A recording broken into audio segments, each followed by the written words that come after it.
Opochtli fue designado como el protector de los ríos, lagos y otros cuerpos de agua dulce. Su dominio abarcaba no solo las aguas en sí, sino también las actividades humanas que dependían de ellas, como la pesca y la caza acuática. Opochtli observaba a los humanos mientras intentaban pescar con las manos desnudas y cazaban aves acuáticas con métodos rudimentarios. Compadecido de su esfuerzo, decidió enseñarles cómo crear herramientas que facilitaran estas actividades.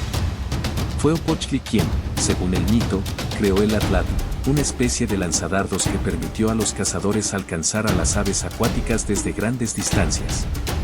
También se le atribuye la invención de las redes de pesca, los anzuelos y las canoas. Opochtli tuvo un papel especial en el lago Texcoco, el cuerpo de agua donde se estableció la gran ciudad de Tenochtitlán. Como dios protector del agua, Opochtli ayudó a los mexicas a prosperar en este entorno aparentemente hostil. Te invito a ver la historia completa en mi canal.